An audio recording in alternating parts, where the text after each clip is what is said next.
Supreme court কালকে সন্দীপ ঘোষের পিলটাকে dismiss করেছে এবং সন্দীপ ঘোষের লয়ারের মোটো ছিল রেপ অ্যান্ড মার্ডার অন্য জিনিস আর করাপশনটা অন্য জিনিস, করাপশন থেকে তাকে মুক্তি দাও।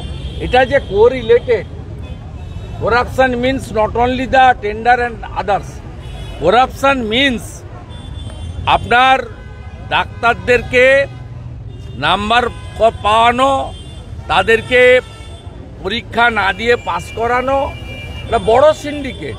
এবং এর জন্য সন্দীপ ঘোষরা টাকা নিতেন।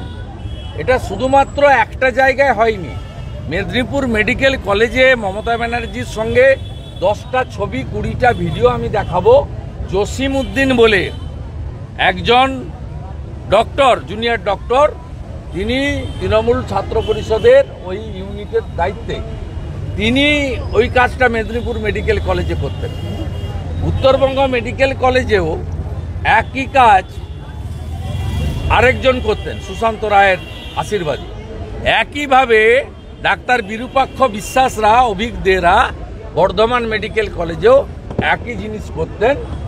আপনি যদি গোটা হাঁড়িতে থাকা চালে একটা ধরে টিপেন, বুঝতে পারবেন পুরোটাই পচে গেছে, সিস্টেমটাই পচে গেছে। ওরা জানে যে পশ্চিমবঙ্গে যিনি মুখ্যমন্ত্রী আছেন তিনি আমৃত্যু মুখ্যমন্ত্রী থাকবেন, কারণ তার সঙ্গে 30% মুসলিম ভোট আছে, আর অভাব মানুষের আছে, উনি 200-500 টাকা ছড়িয়ে দেন। এখানকার মুখ্যমন্ত্রী, এখানকার প্রধানমন্ত্রী, তিনি আইন রচনা করেন, তিনি জাতীয় সঙ্গীত রচনা করেন, তিনি সব কিছু পারেন, তিনি আলাদা পতাকা তৈরি করেন, বাড়িতে বসে এনজয় করছেন। যত রাস্তায় আপনি নকশা আলপনা আঁকুন আর প্রদীপ মোমবাতি জ্বালান, সি ইজ এনজয়িং।